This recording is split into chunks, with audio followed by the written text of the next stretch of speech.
the go live button. And we're live. All right, I am recording.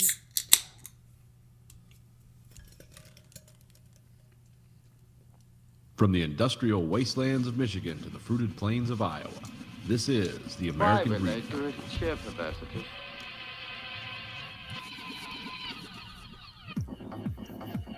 You are the dead. Remain exactly where you are. Make no move until you are ordered. We burn them to ashes and then burn the ashes. That's our official motto. Now we can see you. Clasp your hands behind your heads. Stand out in the middle of the room. Stand back to back. Who can explain the fascination of fire? What draws us to it, whether we're young or old? Here comes a candle to light you to bed. Here comes a chopper to chop off your head. And welcome to the American Breed Factory Podcast. This is Nathan. This is Conlon. We've got a big show for you tonight. Let's see. It's official. Tom Brady has retired. My son was very was kind of sad. Yeah, I mean, it's 22 years in the NFL. It's like it's impossible. Guy's like almost my age and playing football, so it's like, yeah, he was bound to retire eventually. He wasn't going to do this like 20 more years. Yeah, I mean, he did his thing. He did the thing that they always shade quarterbacks for, which is like, oh, you only won your championships one team, so he won it with two teams, and so Yeah. So now he's got to be the greatest of all time. Yep. And it wasn't it wasn't just Belichick, so Yeah. Yeah, it wasn't just the Patriots, so, but yeah. Although I heard an interesting Belichick story that was like a counter to what you think of Belichick. Do you know what Pat McAfee is?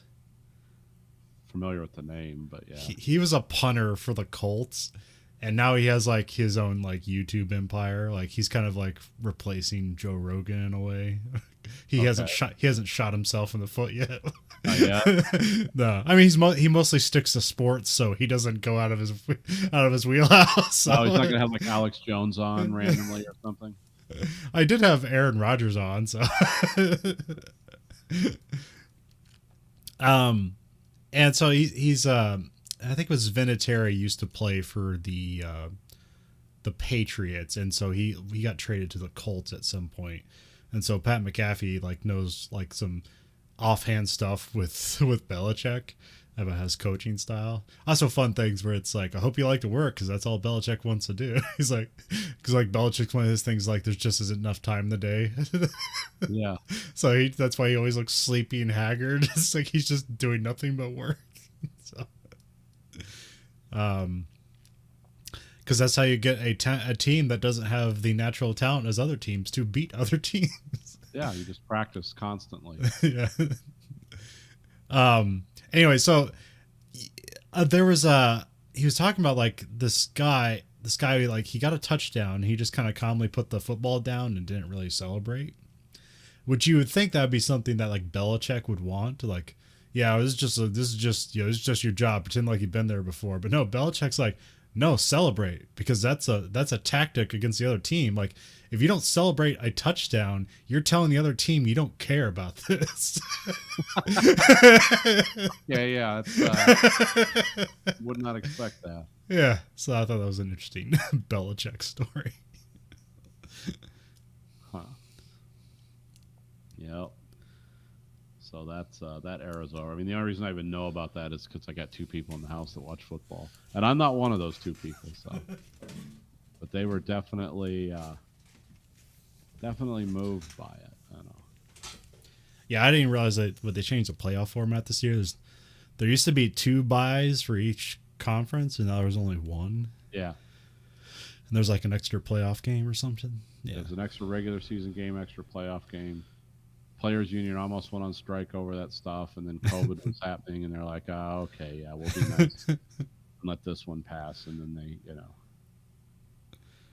no, next time the players next time the players have a contract, I'm sure it'll be a different game. Oh yeah, I think baseball's on their unions on strike. I'm sure they are. They're almost constantly on strike. Yeah. Well, there's somebody on Reddit that it's just it's very weird, but it's funny. It's like for every day the MLB is on strike, he is drawing a picture of Mike Trout, which I don't even know who he plays for. I think he's a pitcher or something. I don't even know. And it's like these very cruel drawings, but he's like, it's like, it's like Jupiter eating his sun or whatever. It's like the monster like eating the body or whatever, or is it Saturn or something? Is that Oribus, like the snake eating its own tail? No, it's just like this monster eating this thing, and it's called like Jupiter eating his sun or something like that.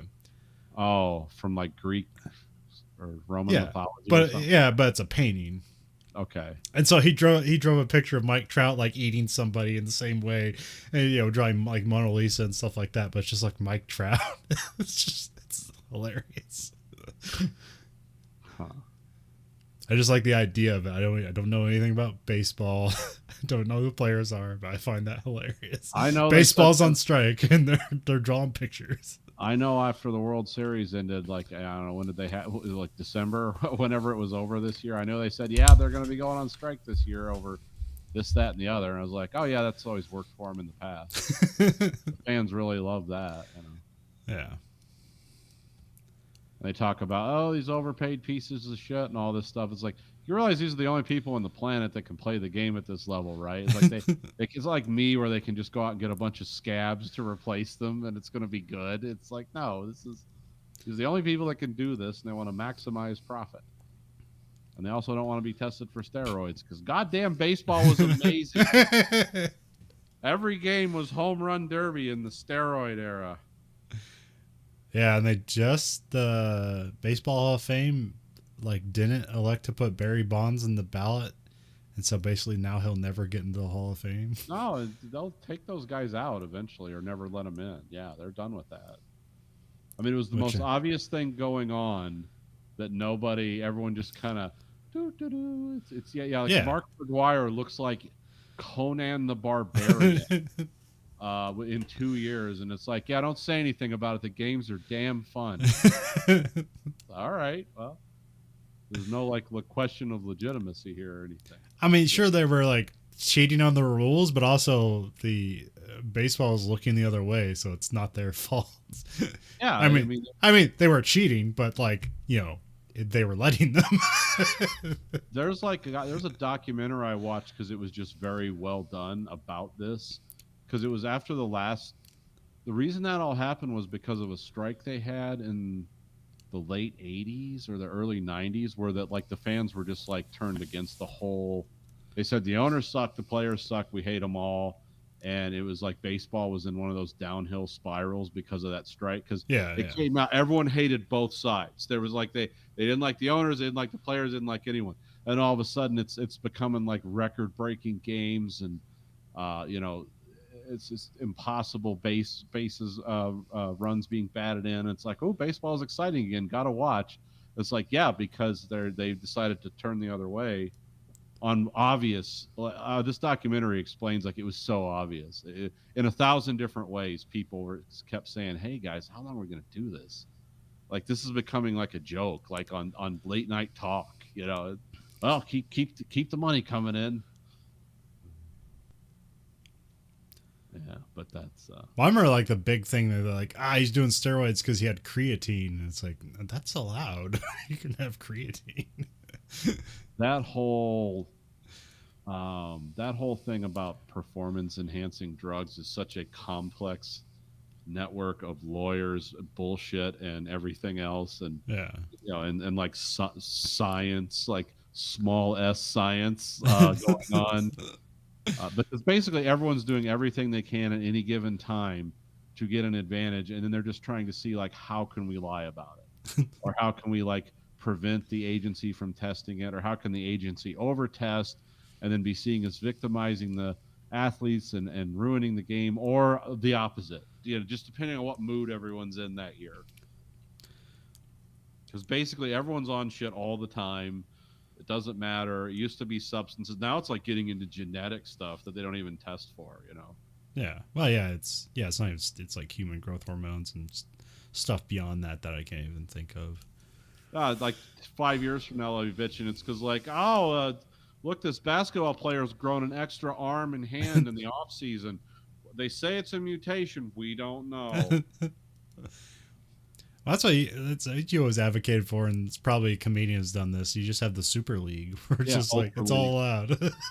Ultra sports. We don't care if like the guy dies in a year of his heart explodes so profoundly, like you can see it outside his body. Did he get shot with the? Did somebody shoot him with a shotgun? It's like no, his heart exploded all on its own. Exploded with like concussive force.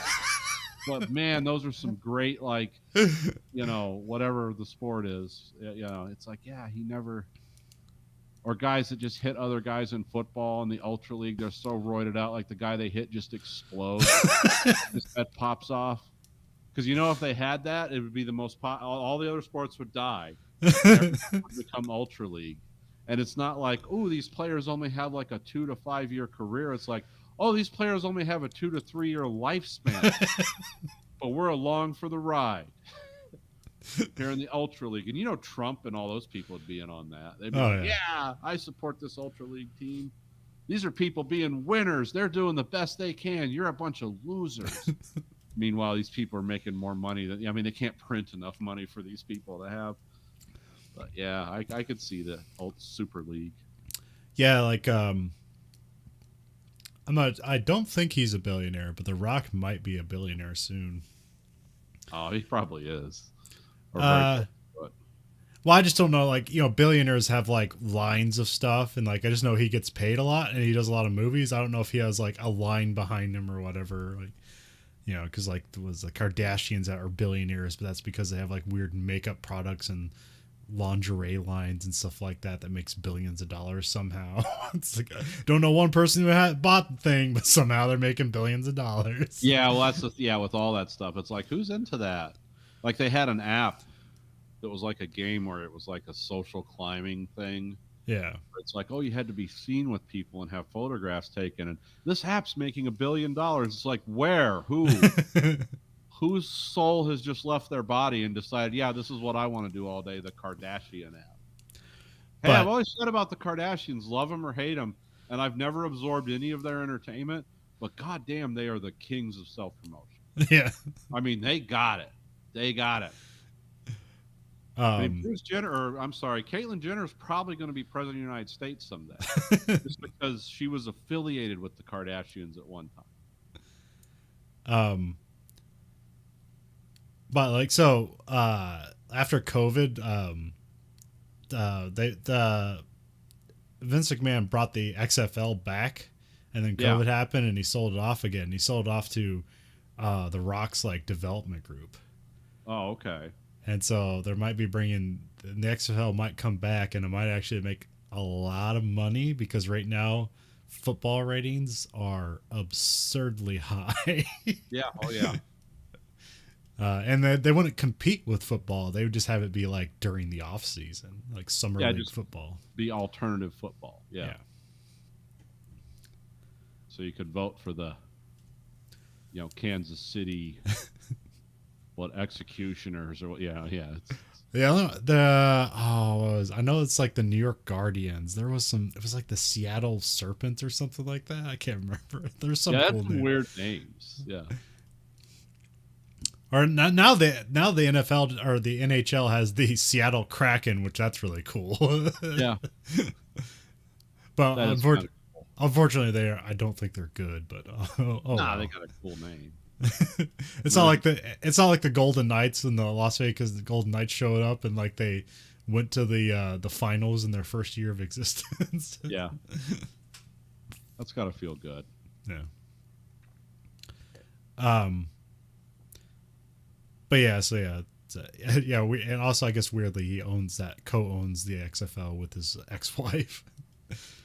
So Rock got divorced? Oh yeah. I didn't know that. Okay. Yeah.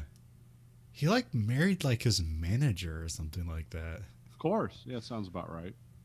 I mean, yeah, I don't know. Yeah, there's been a weird, like, I guess it's not weird. It's just like celebrities marrying people that like aren't other celebrities. And it's like probably a good idea. Yeah, it pays off. It's much easier. Or like the John Cena was gonna marry another wrestler, and then they like called it off at kind of like the last minute, and now he's like married to like a Canadian publicist. Yeah. Hey, you're a nice person. We don't have any like business entanglements. You look cute. You don't seem evil. Let's get married. But you keep your job for some weird reason. Like, I like my favorite was Jeff Bezos divorced his wife, and she becomes by default the richest woman in the world. Yeah, and she can't give away money like fast enough.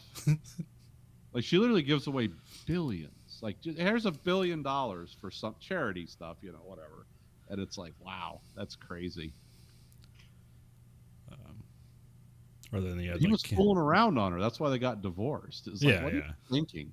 That is the most expensive sex you will ever have in your life.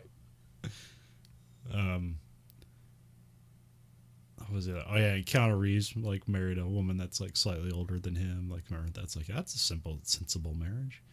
Yeah. And then the other one, they're not married, but it's like, I don't know. It's I can't remember her name. She's been in a bunch of stuff. I remember she was like on Studio 50 on the Sunset Strip. She plays the Nurse Ratched in the Ratched TV show that they came out with recently. Okay. Yeah, saw that. Not familiar with it, but I know Nurse Ratched is from. Anyway, so she has a girlfriend who's like 30 years older than her. Nice. And it's something I can't remember, but like if you see her girlfriend, it's like, oh, her. Wasn't Rachel Maddow's wife like a lot older than her? I don't know. I thought there was like an age difference there. Because she just wanted somebody calm, because she said she was so... How'd she explain that once? She said she was like so overwhelmed inside sometimes. She just like, I just need somebody calm around because I'm like, I was freaked out all the time about whatever. There's a thing called being too smart and knowing too much. And then you're just scared all the time. Like, oh my God, the world's going to end. That's why dumb people are the happiest. And, they have the most kids and they feel like the most content in their life because they never have a thought in their head all day. It's like, hey, this is great. Like if someone's saying, you're going to die eventually from this, and someone shoots off fireworks, they just start running towards the fireworks. Like, what is this?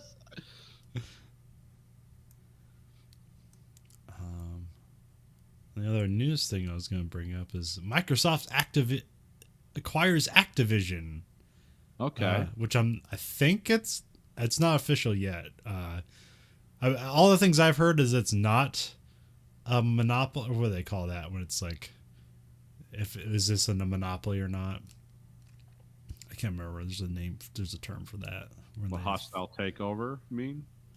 No, it's like what was it, like Nextel and T-Mobile? Like they wouldn't let them merge because it was considered like it would be a monopoly somehow. Or it's antitrust. Or antitrust. Yeah, that's right. Yeah.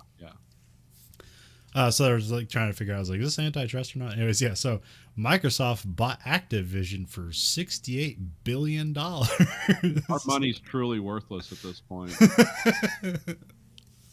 And that's a steal. Is that a bargain? Yeah. What are Activision for Activision? Yeah, what are their hot properties?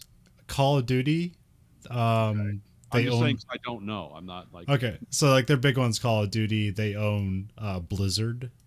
So they own World of Warcraft and all that stuff, which World of Warcraft just automatically makes hundreds of millions of dollars every year anyways.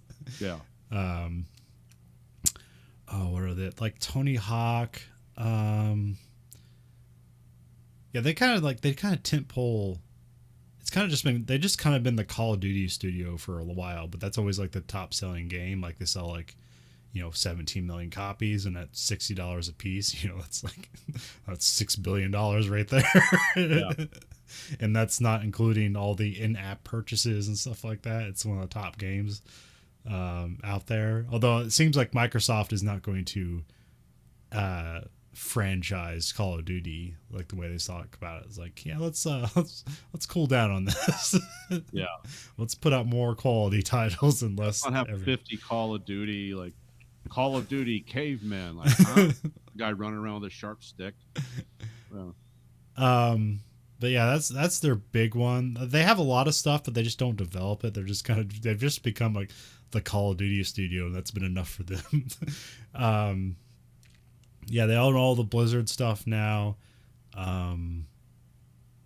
What's the other big shooter? I mean, like Activision, from its inception, it was one of the first third-party developers. Like, you know, they made Pitfall for Atari. yeah, I remember. Yeah, it's its name was in the original Blade Runner movie. I'm sure. And so they have a lot of properties that are just kind of like old that are kind of sitting there.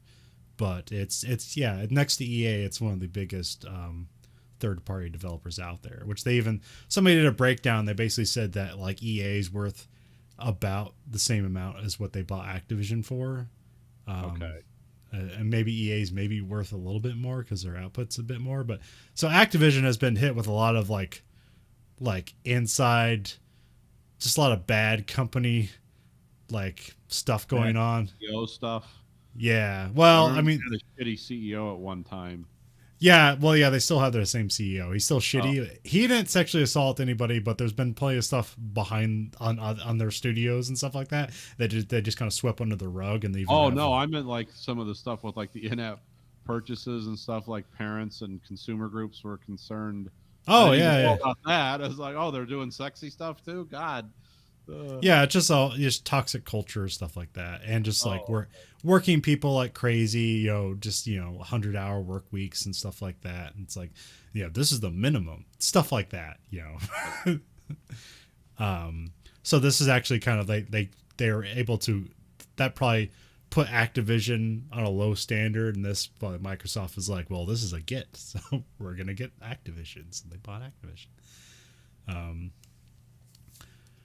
Which last year they bought ZeniMax Studios or ZeniMax for like $8 billion, and they do like your Elder Scrolls, your Fallouts, they own id Software now. Oh, okay. So your Dooms, your Hexens, your Wolfensteins.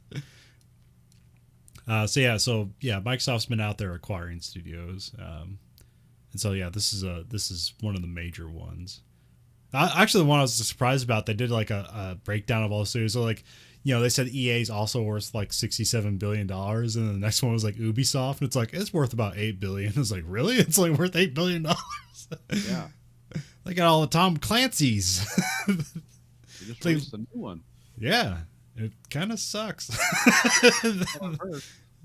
Well, it would be better if it's like a team-based game, and I'm not gathering people to play it, so it probably could be cool. So I'm just playing it single player, and it sucks as a single player game. So, oh, okay.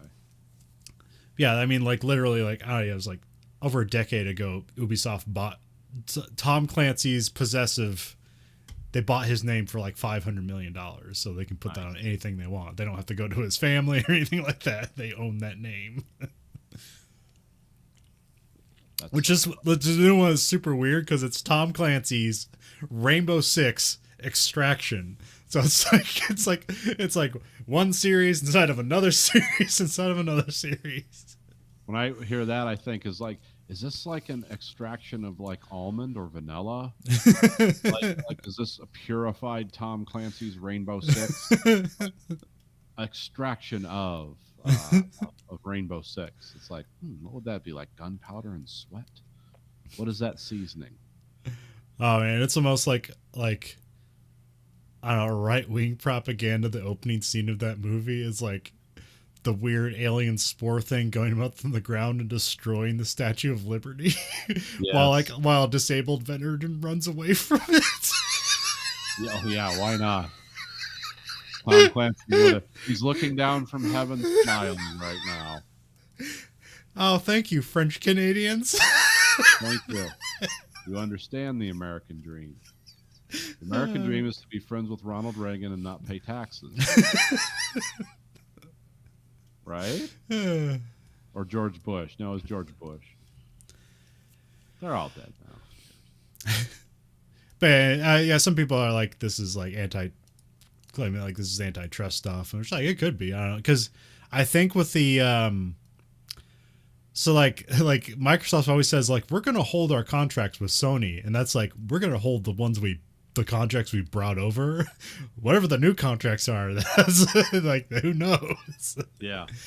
Because I also said that with this one, it's like yeah, like Call of Duty is gonna be on a Sony platform. It's like until the contract runs up. Yeah. So it can't be sued. But still, I don't know. Like, I don't think Microsoft like, maybe they'll make it for all the systems because like there's probably more money in that than that way. But yeah, I mean, it could be.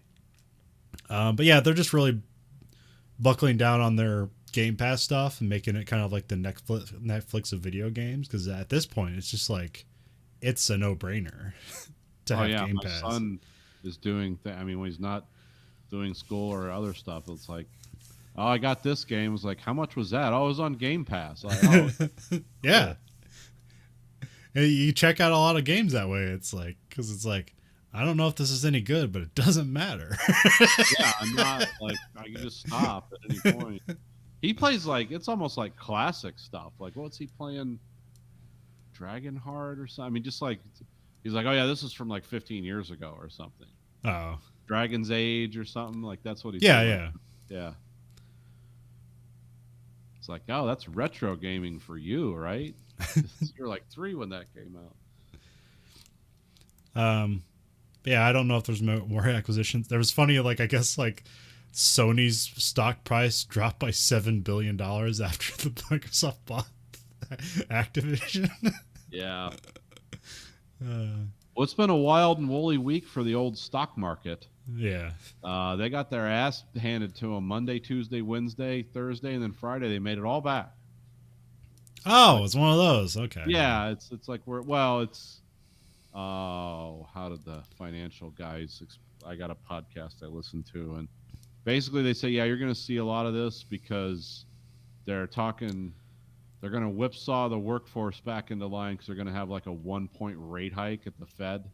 Yeah. They're just, for whatever reason, they're trying to summon the spirit of Paul Volcker to figure out how to get people to go back to work and manipulate things that way. Not to benefit the people going back to work, but just to force them to have to by making like loans and shit way more expensive. But there's a lot of weird shit going on. But they say like the boomers now are just, there's so many people pulling their retirement stuff and just spending it now because they're all retiring. It's like, yeah, all the money's going to disappear out of the market, and then the hedge guys are going to buy it to try to it's like, oh, that's a value buy.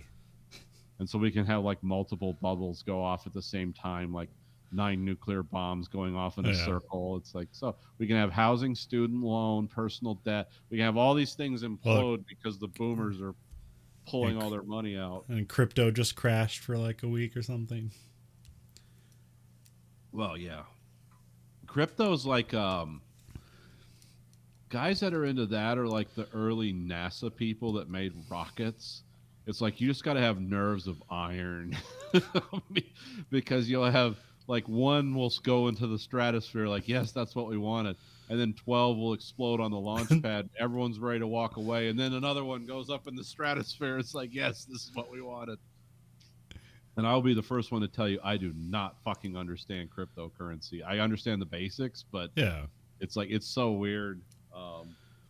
Well, I mean, like the idea of it guys sounds that have math, guys that know how the alphabet works with math and actually know what all the things on the calculator do. Those are the guys that understand crypto, not people like me. So it's well, I mean, the idea of like a decentralized currency, like oh, that sounds cool, but basically now all the countries are either independently or working together or making it so it's like, oh, we're going to tax you for having crypto. Yeah. so now it's useless. Well, I mean, they used to talk about Bitcoin mining. That's like been made illegal in a lot of those third world countries because it uses so much energy. Yeah, because there's people like, especially in Eastern Bloc countries, like doing weird things where like entire buildings are being bolstered up with like 5,000 graphics cards, bit mining, and Yeah, now Yeah. they're making bit mining kind of illegal. There's a different way to do it now where you don't need to do it like that, where it's not energy.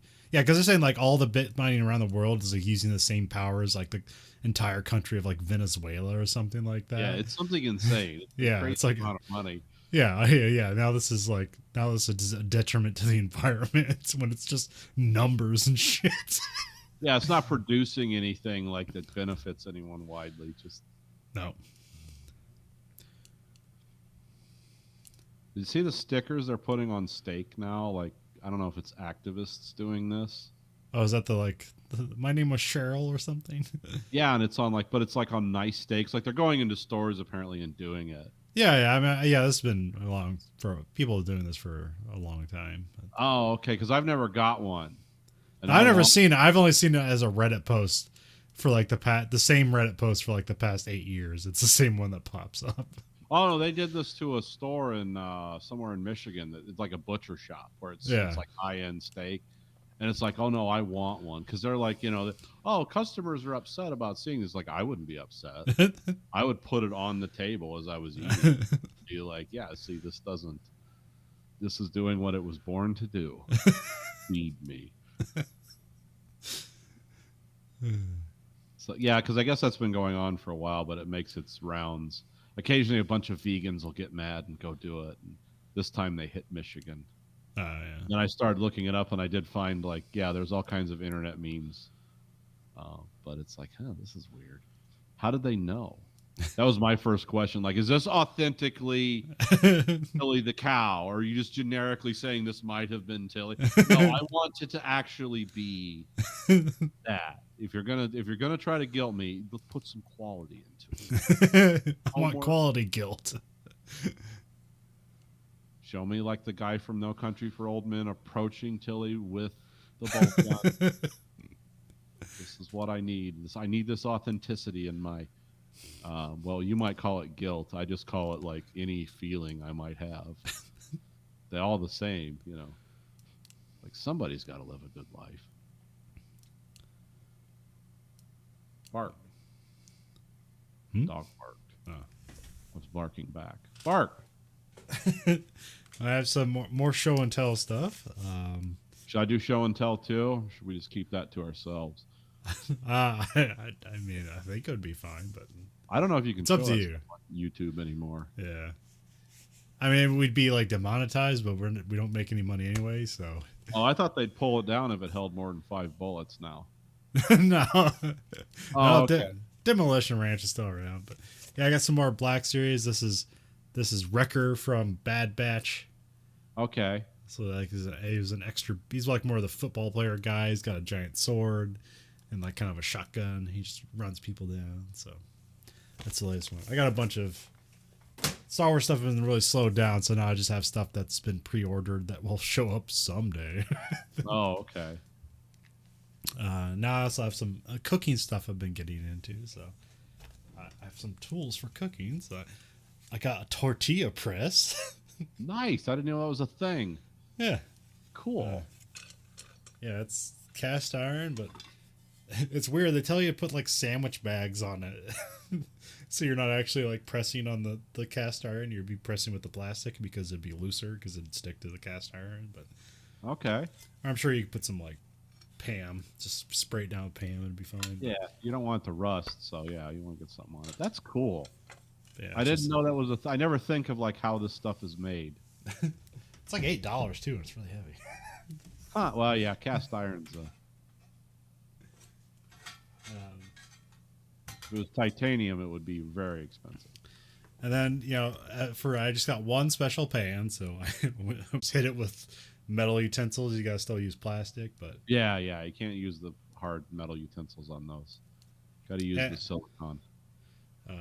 it's only a 10-inch pan, which like when you look at like I knew what I was getting, but I still when you look at photos, they make it look way bigger than it is. But I still knew what I was getting because I was making smash burgers with this, and so I can only cook it one at a time because it's not big enough to. Because smash burgers start out like really big and then they shrink in because they're really thin. But the method I was using was I took 2 pieces of parchment paper and you just like smash them in between them and you pull it out and throw it in and then pull the parchment paper off and it's really thin. And then you cook it on one side till it browns around the edges. You flip it over, hit it with salt and pepper immediately, then throw some cheese on it, and then throw like a lid on top so it melt the cheese more evenly in the middle. And then like, yeah, so this is, so I've only done cooked hamburgers in this yet, but Okay. it conducts heat really well. You put on you have to basically put it on lower than what you think you need. Oh yeah. It's And the pan itself gets really hot. So even if you're using it, you got to use, even though it has a handle on it, don't grab the handle without like a glove. So it'll surprise you, and it's got the convenient pouring spouts on it. yeah. And then the other thing I got, which this is the opposite, because when you look at the picture, it's like there's no way it's that big, but it's that fucking big. Yes. Flip that shit. So this is a Hell's Handle spatula. All right. And so I can't really use this in the pan, but like it's another way to do a smash burger is you literally put it in there and smash it down with this. So this is for smashing, or if you do grilling, you can use this. So, yeah.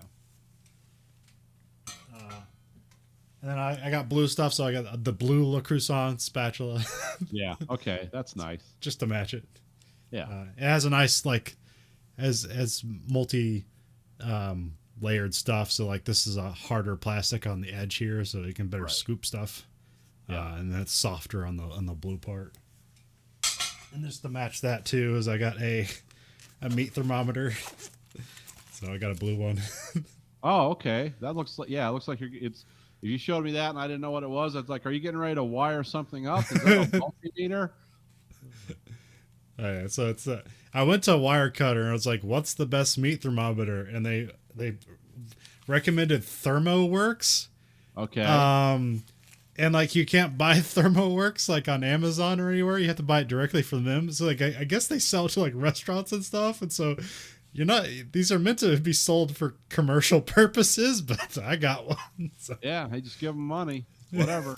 yeah, whatever. Yeah. So yeah, I've been just having blue stuff just for that, because I'm not buying like a bunch of stuff, just like some things, little things I need. Oh yeah, Le Creuset will stop you in your tracks. They're like, ooh, I like that set. Look, and it comes in the mauve, and you realize it's like, oh, that's $4,000.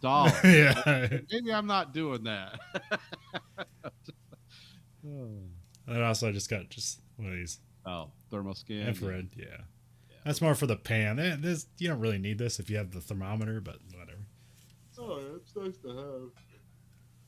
Like I said, just remember with your Le Creuset, just start it off on low heat.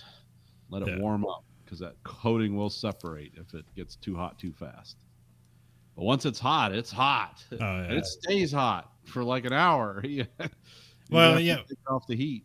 Well, when you cook smash burgers, you gotta cook them hot, and so I just gotta find the right tuning to cook them hot, but not set off the fire alarm. So. Yeah, it's more art than science. Yeah, it's a trick.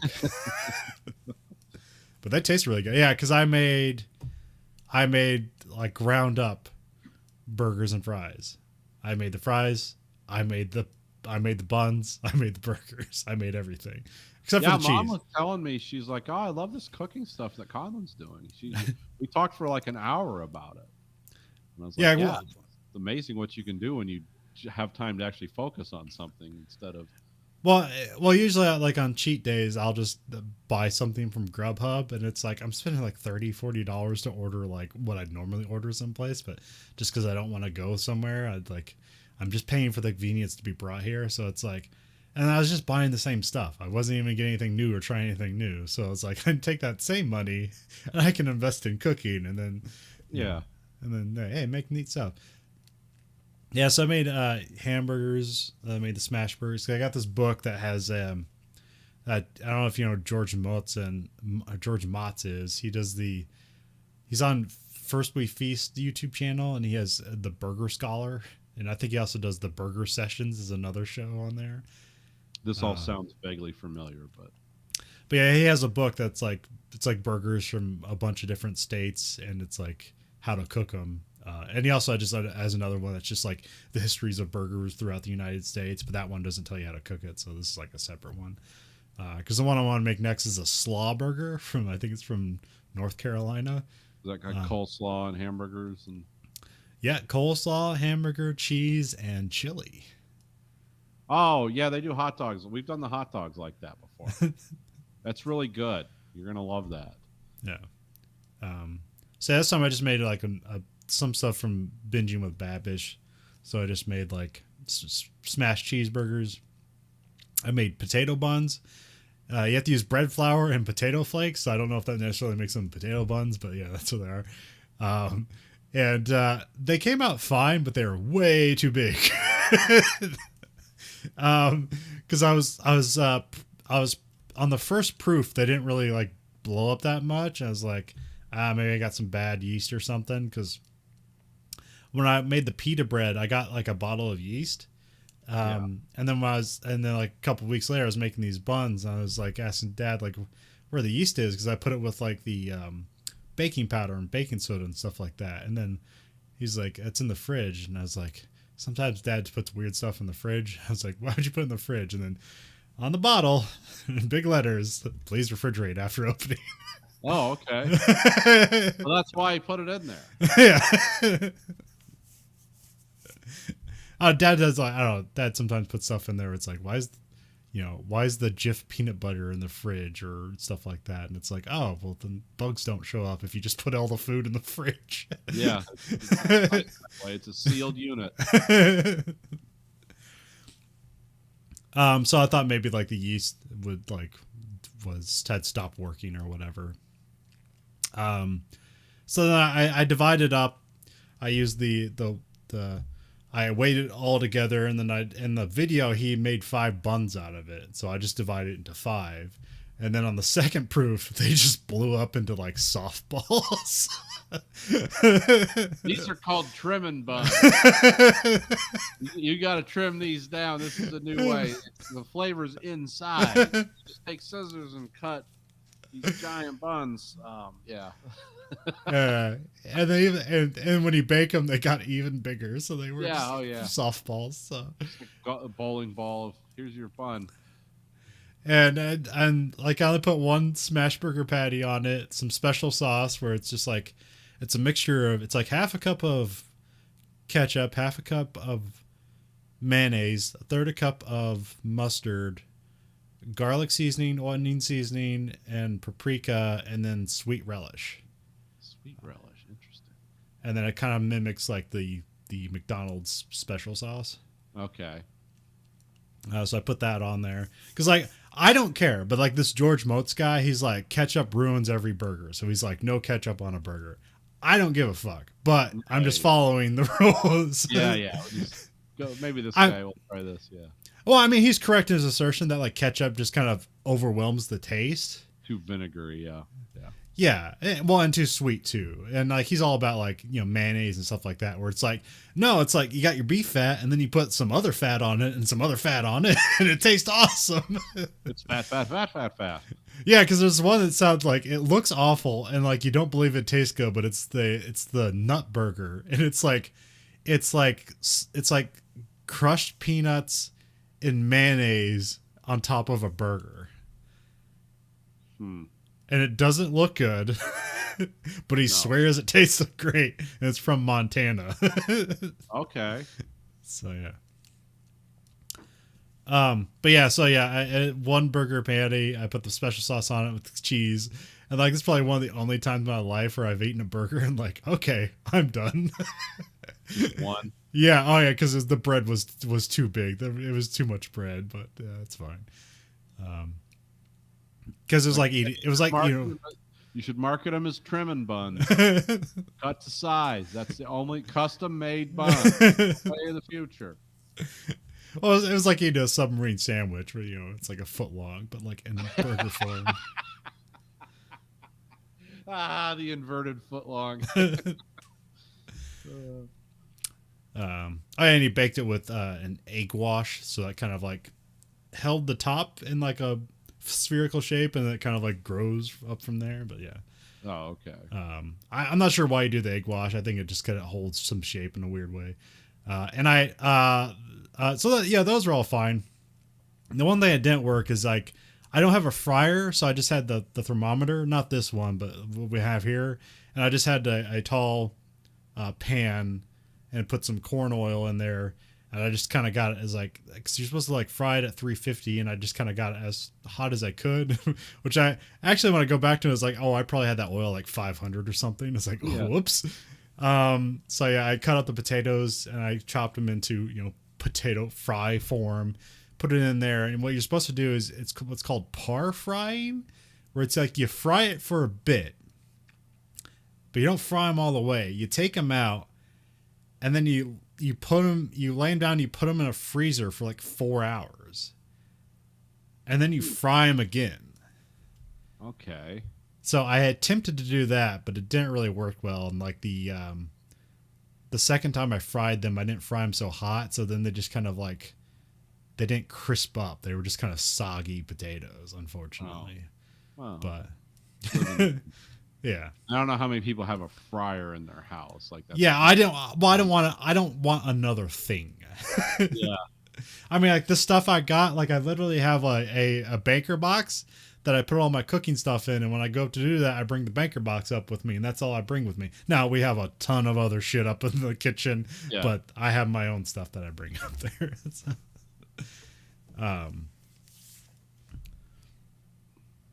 but yeah, so that stuff's good. So yeah, we bought like half a cow or something like that, so we got a ton of hamburger meat. So I'm gonna be making a bunch of hamburger stuff. So we're doing the 50-state tour.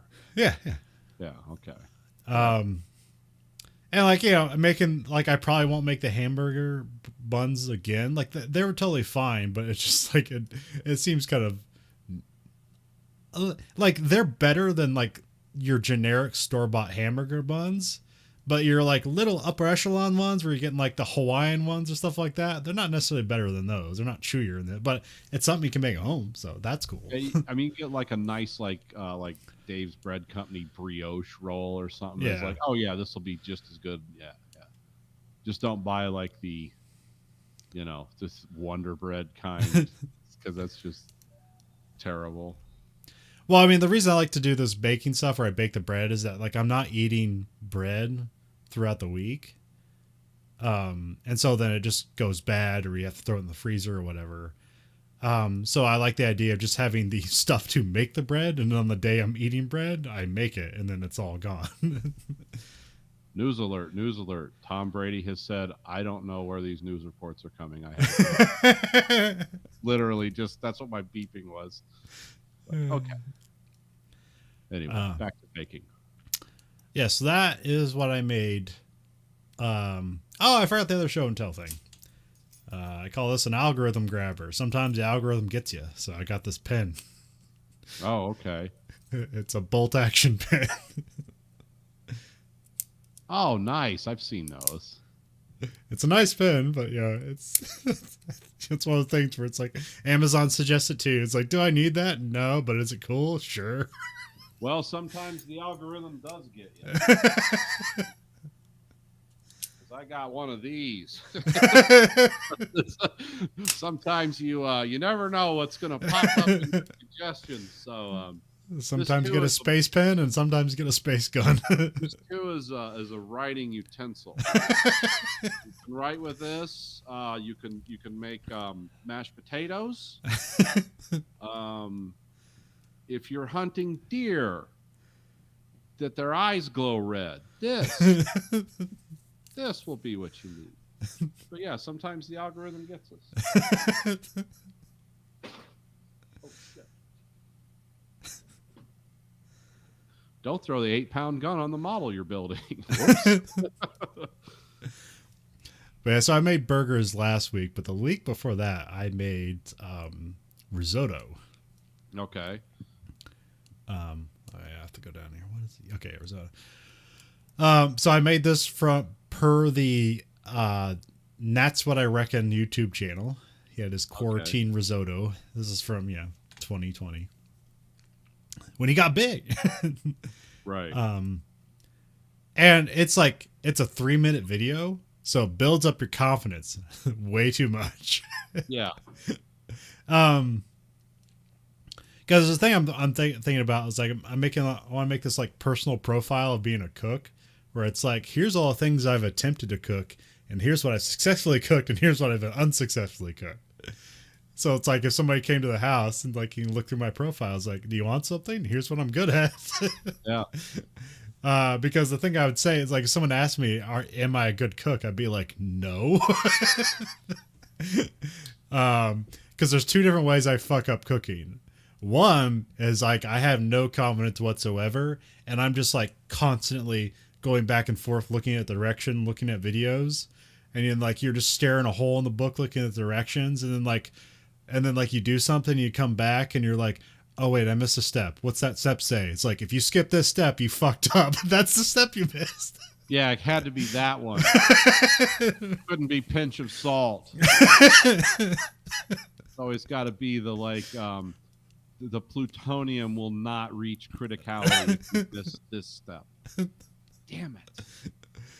And the other way I fuck up cooking is if I'm too confident. It's like, I got this. I saw the video, and then you just forget stuff. Yeah. Oh, that needed sugar, huh?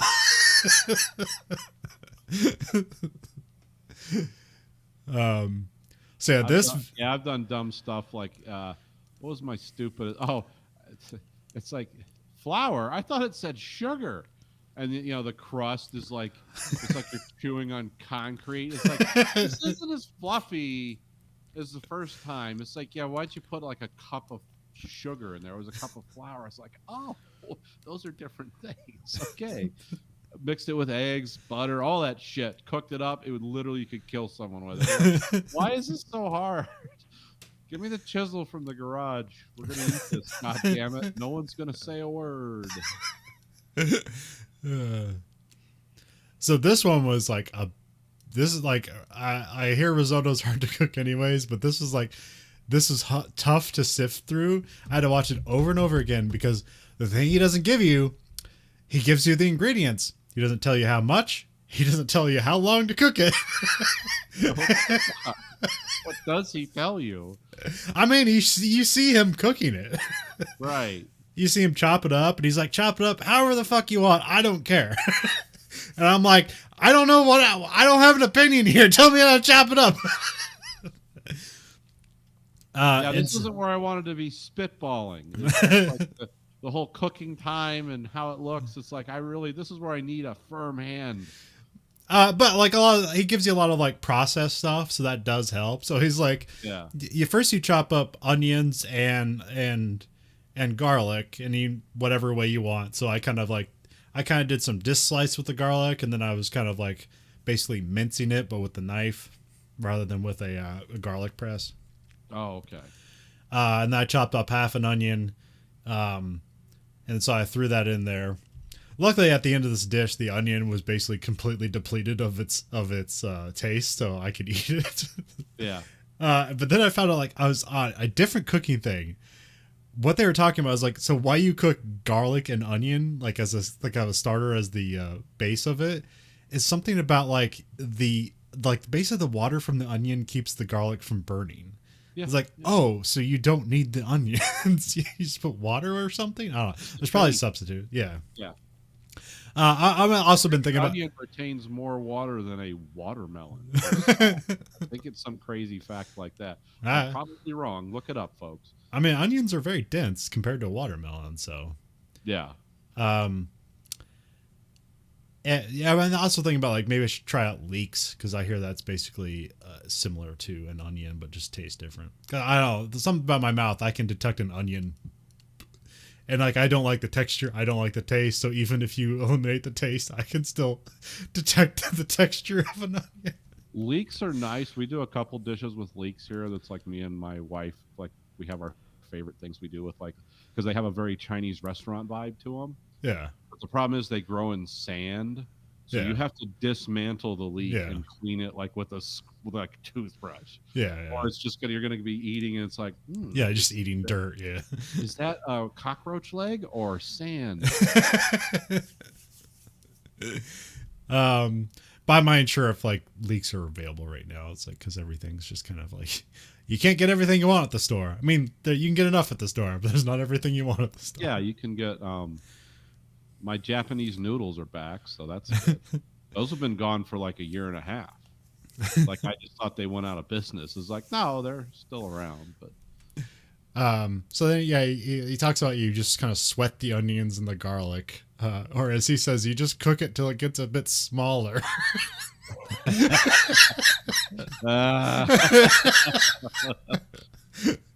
love these nice guideposts. And then you chop up the mushrooms and you put that in there. And then you have to use a special kind of rice called arborio rice. Okay. Yep. Which I think is also Italian rice. I think it might be, but you can find arborio rice. Although when I was at Target looking for the rice, and they had like a rice section, but it was like the arborio rice was like over with like the quinoa. I don't know. It's kind of weird. Spiral rice. Yeah. So yeah, he talks about you fry up the rice, which is basically, he says like, yeah, you just don't burn it. Like, so you just gotta cook it for a bit.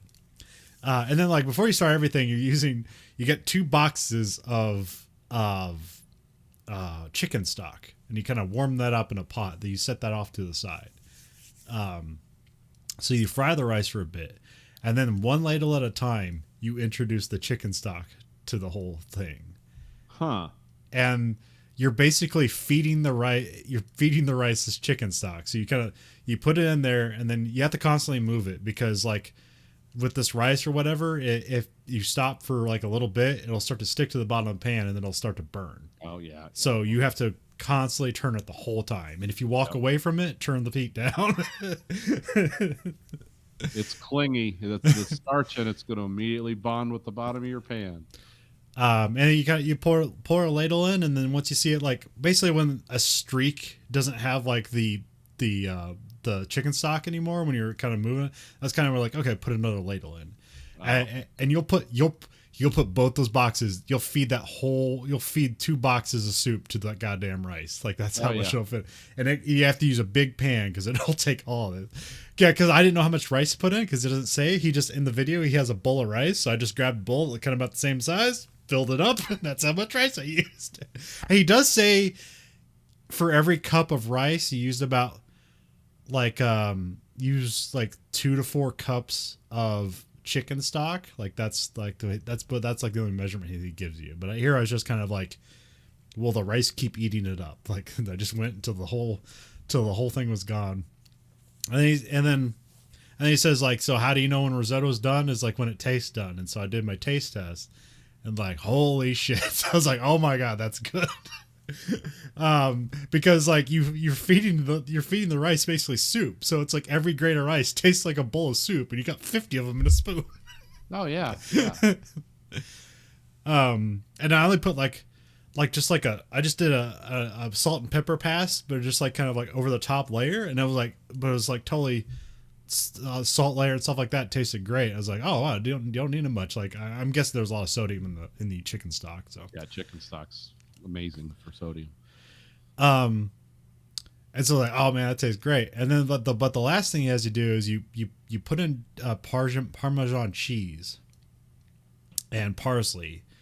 And so I did that, and like everything was fine. The Parmesan cheese makes it like creamier and richer, mm-hmm. but I don't think it makes it better. Yeah, I like this is like rice soup bowls. Like that's what I liked. So when I put it in, it's like the dry risotto. It's like, yeah, I don't need this cheese on it. This is nuts. But yeah, so I was able to make risotto successfully. So that was pretty. I don't know if I'll make it ever again, but I made it successfully. So. Did it once. Yeah. Sometimes once is all you need, because my wife loves it's that franchise in Indiana. I think there's some in Ohio too called Pizza King, and that's where it's homemade crust, and it's like sausage and bacon, but it's minced to the point where it's barely decipherable, and then you have to use like a mortar and pestle and grind up fennel seed with the sausage and then cook it all. Okay, I made one of those for her at home, made the dough, made everything. I did it once. She was like, this is amazing. And I was like, yeah, this was pretty good. She's like, yeah, how long did this take you? It's like all day. Because I had to grind up pepperoni, bacon, and sausage into like a mince, like it had the consistency of hamburger, and then I had to grind up fennel seed and mortar and pestle, and then cook all that. And it takes a lot, and you have to cook it crisp, so you're always watching it. And that, and then it was basic Parmesan cheese. I didn't do anything crazy there, but the sauce I had to make myself because they had like a recipe on like how to make this, and it's all special stuff. It actually cost me more to make 3 of these pizzas than if I bought them because you have to buy all this crap, and you're using almost all of it up. Yeah, because the sauce is like you just get raw tomato paste, like brown sugar. I forget. It's been a while, but yeah, I've always done these things where we do it once. And it's like, yep, we're never doing that again. I nailed it. This is going to be part of the regular rotation. There's no way I'm doing all day in the kitchen. But hey, hold the line for a minute. Talk about something that you're interested in. Cause I'll be right back. All right. All right. Well, I have on here AW Full Gear, which happened, I don't know, probably last year. Yeah, last year at this point. Hangman Page won the championship from Kenny Omega in a really good match. It's a storyline that's been going on probably since the inception of the company. So it's like a 3-year line story. About 3 years, almost. Because they were a tag team for a bit and they became the tag team champions, and then Kenny Omega they split up. Kenny Omega won the championship, and he's been a heel ever since. And then Hangman's been having this whole thing where he's doubtful about is he good enough to be a champion. And they kind of got away from. They had him lose several times before he actually got another championship shot again. And then eventually he did run upon. He got to Full Gear and he won the championship in a great match. So Kenny Omega gets to go off and heel, like I said before. He's basically going out there with trying to wrestle while the world is spinning. Nathan's back. So sorry, forgot to get something to drink. I'm about ready to spit cotton. I was just talking about wrestling because. Oh yeah, I forgot that the Royal Rumble's tonight. Oh, okay. I'll catch that tomorrow. It's all right.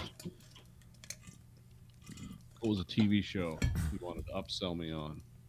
Oh, I thought we had. Oh, I had a couple more cooking stuff. Because I had made breakfast burritos again, which I've made them before, but this time I made those here. They were great. Yeah. I haven't made them in 3 years or something like that. So I'm gonna make these again. That's why I got the tortilla press, because now I'm gonna maybe do the pita stuff again and that stuff. So I got the tortilla press for that.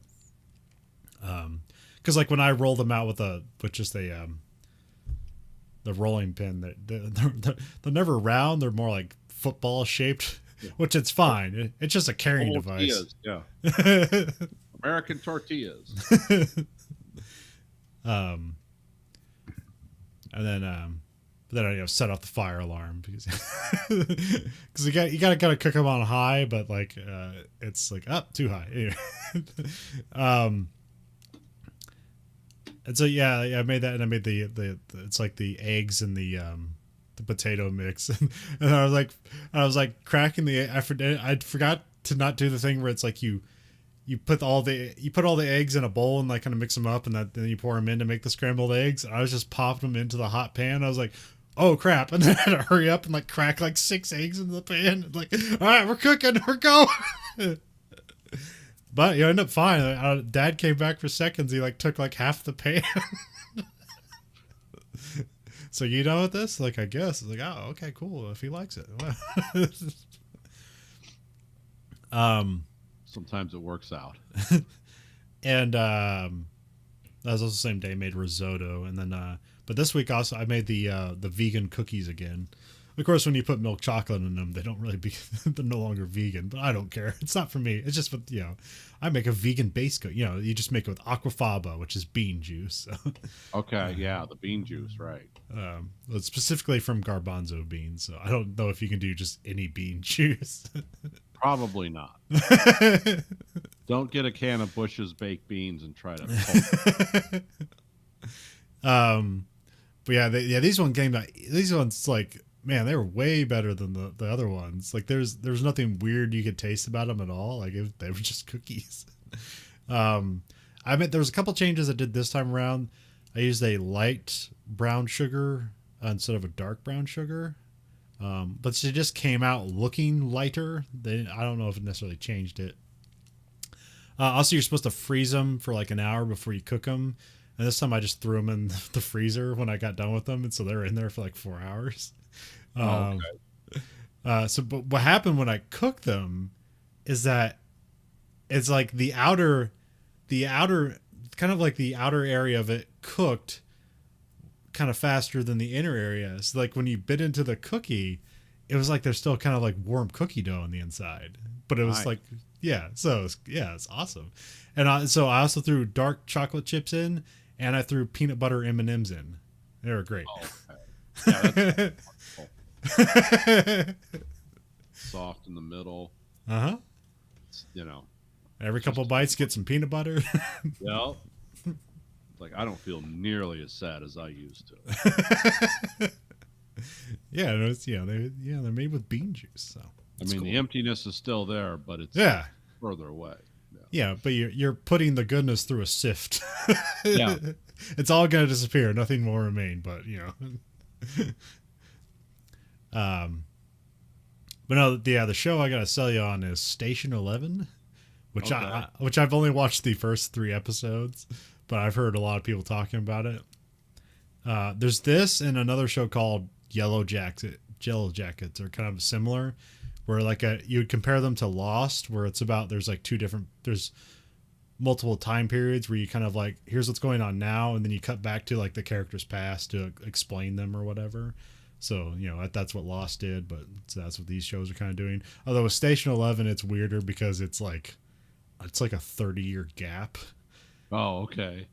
So you start at one, but the show starts with there's this guy giving a King Lear performance, and then he dies of a heart attack on stage.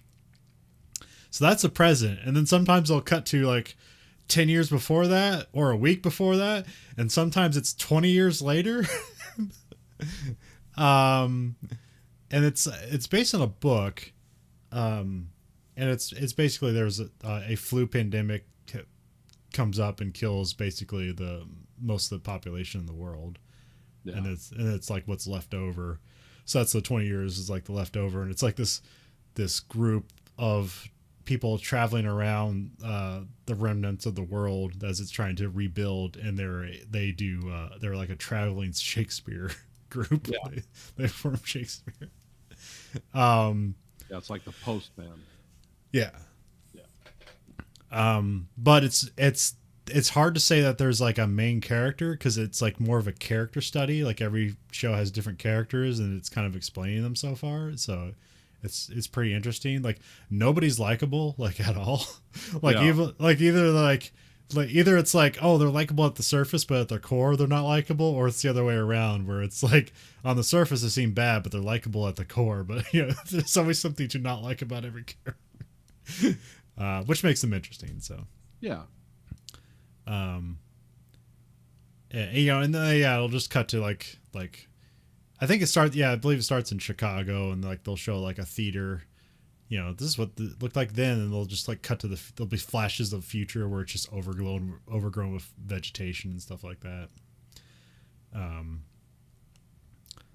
But yeah, it's just but it's not really about the process of like the world falling apart, because like they cut around a lot of it, and it's more about the characters.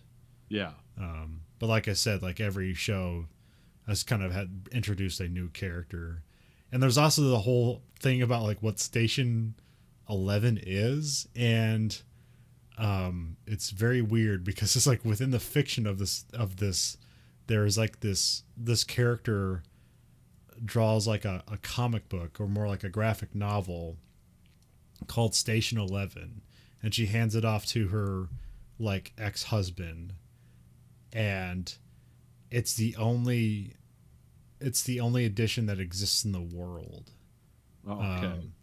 And so this one kid ends up with it, and like she knows like what's written in it, and then there'll be stuff that happens where somebody will say something, and then she's like, "Where did you hear that?" And then she basically ends up killing a guy just because he knew something from the book. Okay. There's also weird stuff because like the thing Station 11 is like apparently about like an astronaut and it has this very specific like looking helmet and stuff. And if you look for it, there's one in the opening that's very blatant because it just cuts to this character, which doesn't exist. It just represents itself inside the fiction sometimes. You'll just find that astronaut in the world sometimes. And it's like, wait, that doesn't exist. So a lot of weird stuff going on.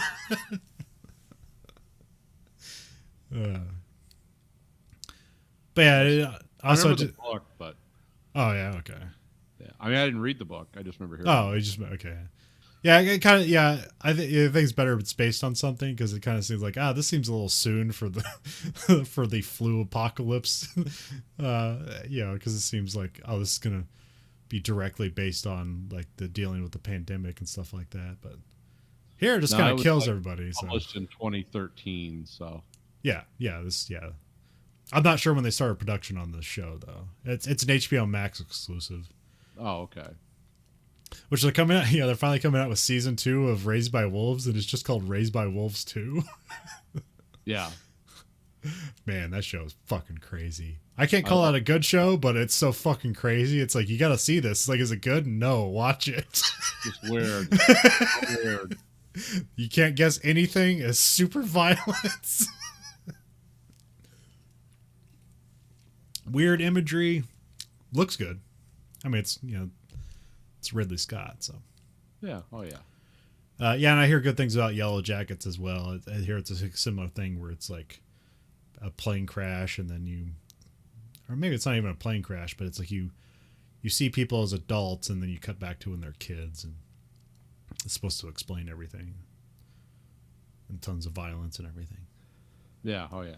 I don't know where Yellow Jacket's at. That's somewhere. It's an exclusive somewhere. Okay. I think. Did you watch Archive 81? I saw some of the. I also heard things about that, which I was confusing with Station 11, but. Oh yeah, the one on Netflix. Yeah. Yeah. Or, yeah. Yeah. That's great. Oh, okay. You should. I mean, I don't even. It's a lot of cool ideas because it like jumps back and forth between the early 90s and the present, but it does it through the medium of the guy restoring video. Yeah, like the video. Yeah. Yeah, and the story is just so weird, but cool. It's kind of stories I like, where it's like actually like a couple different ideas going on at once. Yeah. And they're all pretty good. It's not like incongruent in any way. I guess that was based off a podcast. Yeah, I saw that. Yeah, based on the pod. Yeah, it's been a lot of podcast shows. Storytelling series about it's very it gets to be very H.P. Lovecraft. Huh. Like that kind of like, oh, there is evil and it's evil.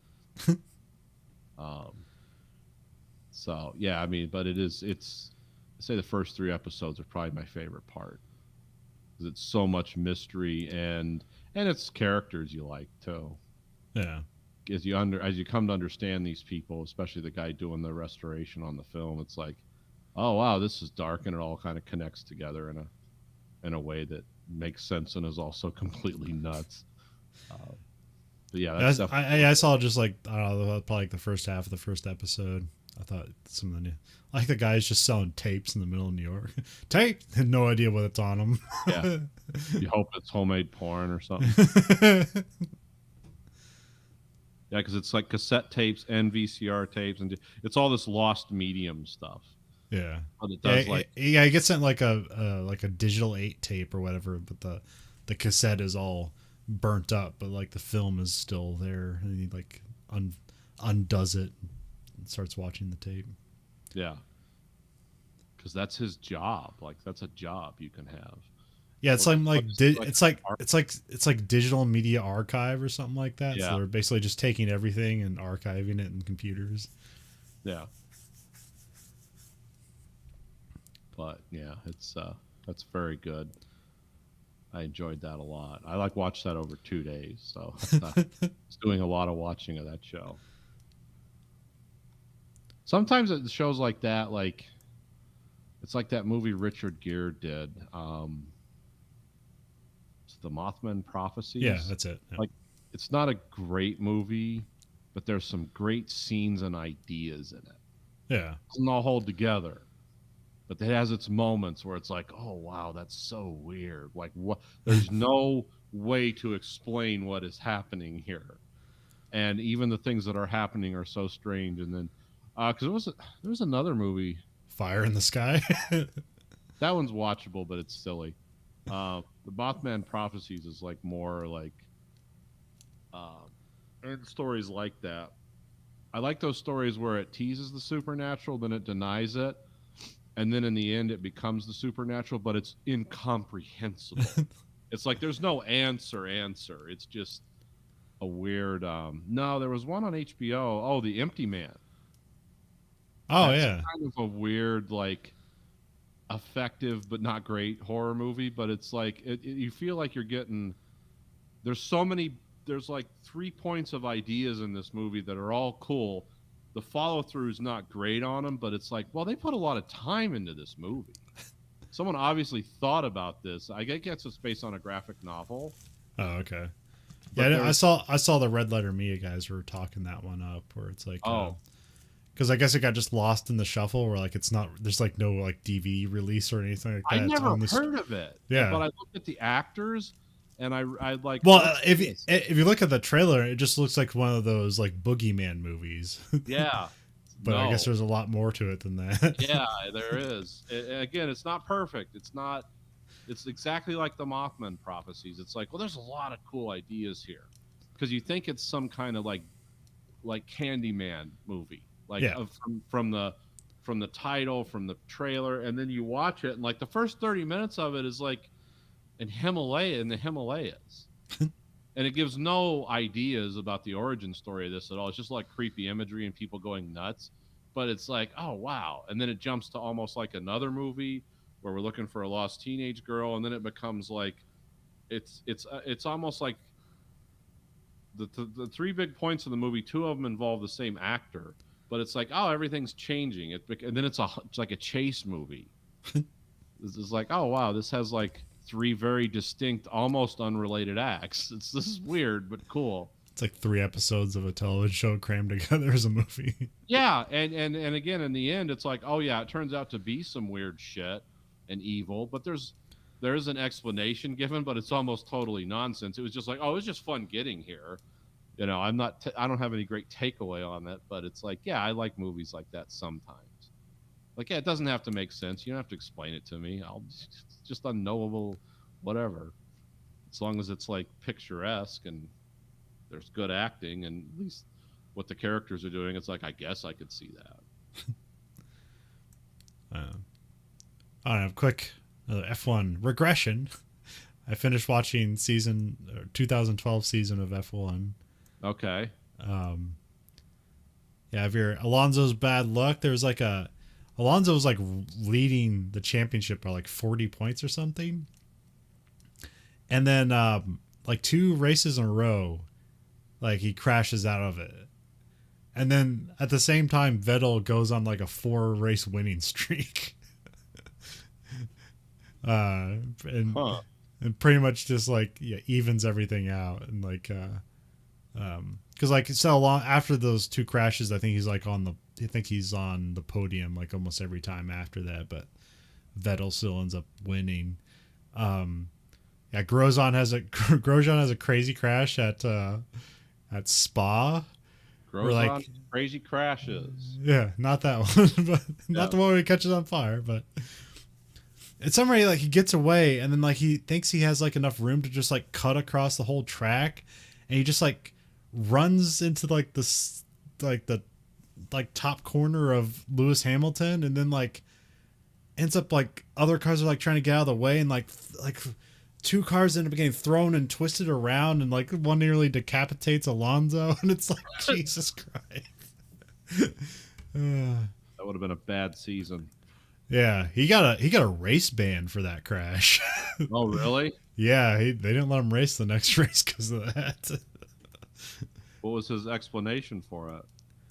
He didn't see him. Oh, okay. Yeah, I mean that's the thing. Like those rear mirrors are useless, but like he was offset and basically away. He's basically offset and probably like 50 feet apart from Lewis Hamilton. Yeah. So in his view, he can cut across that whole track and there's nobody in his way. But there's Hamilton. Yep. Also, the way they have these cars, like the way they try to keep the driver's head like quote unquote safe. So like now you have the that bar that comes up, the halo.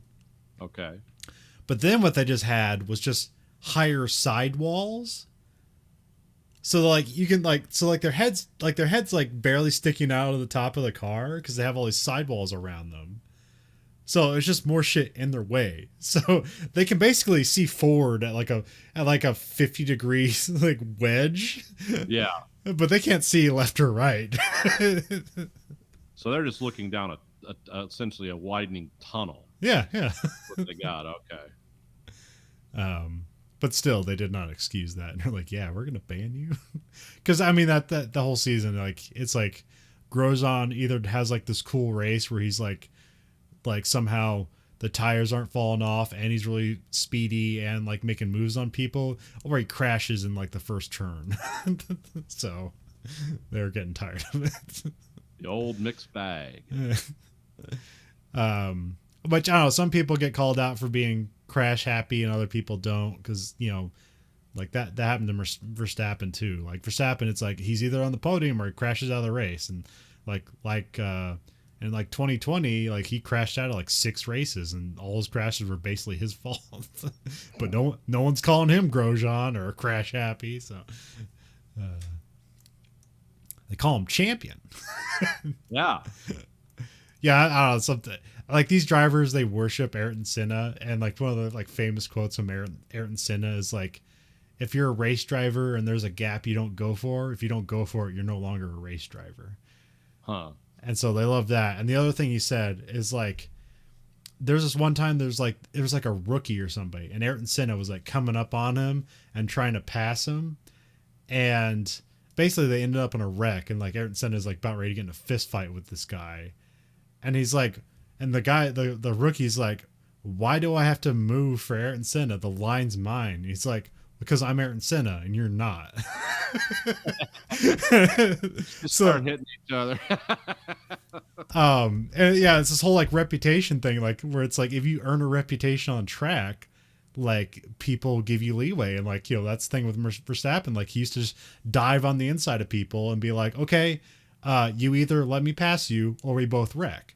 And if there's enough times for the guy where people let you pass you, then there's just more times where you can pass people because like, oh, he's going to crash us, and you just get out of their way. And so that's just happened. That's right. You're not just driving against like the technology on the field. You're also driving against people's reputations. Driving against people's egos. Uh-huh. You're racing an ego. Yeah. Yeah. And that's just why some people will just like, people will be quick to judge a driver and be like, oh, he's never winning a championship. He just doesn't have the right stuff because he cares too much about people. Yeah. It's not like just wrecking a multi-million-dollar car and putting everyone's life at risk, including his own. You don't have the stuff. Yeah, but see, Grosjean was doing that and he wasn't winning races, so then they're like, oh, he's dangerous. Yeah, he's stuck. So it's a fine line. Get on that podium and everything you're doing is perfect. But yep, exactly. Mm-hmm. Oh. So yeah, as we get to the final race, which is in Brazil, and I think it's like he's 13 points behind. So basically, I think the way they said it is if Alonso gets on the podium and Vettel finishes in 10th or lower, Alonso will win the championship. And Brazil has a way of just making great races out of nothing, and this is one of the races where it's just like raining, not raining, and raining again. It's a fucking crazy race. Fun. Yeah. So like the race starts and like it had recently stopped raining, so the track's still wet, but they can put slicks on because the track is drying out. And in the first fucking like corner, Sebastian Vettel gets spun around backwards and is in last place. It's like, oh shit, like Alonso's gonna win the championship. And another thing that I kind of spoiled, but I know is like, I know like Hulkenberg is kind of known as like the best driver to never get a podium. And man, oh, it's so heartbreaking. He's leading the race for like 50 laps. Wow. And then You're it starts pretty much starting to think you got it in the bag. uh-huh. And it starts raining again. Ends flying off track. Everyone's changing because it stops and starts raining like a bunch of times. Everyone's diving into the pits to see what tires are going to work. It's a crazy race. And then I think Alonso wins it, but like Vettel, who's like got spun around so many times, and even at the start, like ends up in like 6th place and wins the championship. It's such a crazy race to such a crazy season. So Yeah. So there's a reason people recommend 2012 as like a season to watch. So All the highs and lows all in one season. well, I mean, like the first 7 races are run by 7 different drivers from 5 different teams, and like that just the 4 years I've been watching F1, that just doesn't happen. No, not anymore. Yeah, now I'm starting the 2013 season, which I know ahead of time is like kind of like a season that isn't that great because it's just dominated by Vettel. But in the beginning, it's not obvious that he's gonna win because like the tires they're on are just evaporating on these cars. Like they're doing like 3 and 4 pit stops to keep the tires from like exploding on the track. I mean, like there's so much like there's these bits of the car like as they kind of delaminate, there's like a bit of the rubber that'll kind of work towards the edge of the tire and fall off in like a little ball, and they call them marbles, and you can see them on the side of the track. And if you get and like especially with these tires because they're just falling apart, like you can clearly see the driving line because the other part of the track is just littered with these marbles. And so you can clearly see the driving line. And so if you try to like go off the driving line, it's like, hitting a skating rink because you're literally driving on little tiny rubber balls. It's like a Charlie Chan ball bearings on the track. Yeah. And like the British Grand Prix, like the back left tire is exploding on like 4 different cars in like the first 10 laps. I mean, they almost red flag that race. It's like, I don't think we can finish this race because these tires keep exploding. Yeah. What's going to get killed? They can't keep the tires on the cars. There's a lot of interesting driver shakeup stuff where it's like, so Lewis Hamilton left McLaren. Now he's with Mercedes. Which I always thought like as soon as he went to Mercedes, he started winning his championships. But no, but this is before they switch over to the turbo hybrid cars. Okay. So they're kind of the last season of these types of cars. And then you have Perez goes to McLaren, and McLaren is like, or Perez is just, his teammates with Jenson Button, and Perez is just like all over Jenson Button. He's like almost crashing him like every race. Because like I'm fat, he is faster. He is a better driver, but he always has to get past him. And it's like, that's your teammate, dude. First established dominance. Yeah, I haven't seen the rest of the season, but I know he doesn't. They kick him out of McLaren the next year. So, but he's a good driver. There's a dude named Adrian Sutil. I think he's driving for Force India at this time, and like every once in a while he'll pop up and he'll just have like, oh, this guy's good. I don't know what happened to him, but he's not in the sport anymore. But there's also other guy, it's like Colin DeResta or something like that. And I know him as like kind of like a sideline reporter on F1. So occasionally, like in the commentary, it's like, DeResta, what do you have for us? And so every time he calls it out, he'll say like, DeResta is like, oh, is that their sideline guy? He's like, oh, no, he's racing.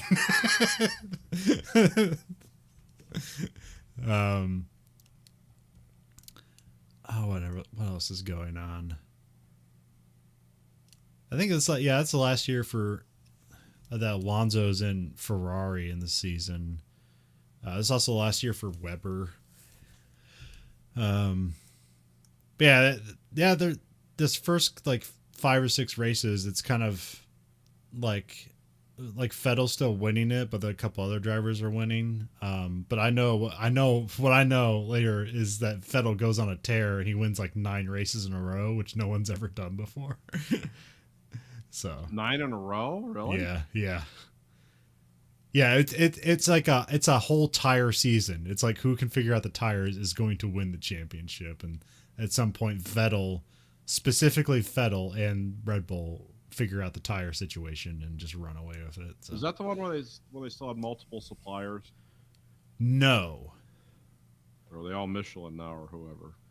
No, it's all Pirelli. They switched over in 2010 because it was or 11 because it was still Bridgestone back in 2009, I think 2010.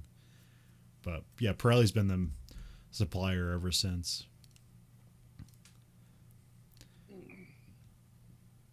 Hey, we watched a movie this week. Yes. Watched the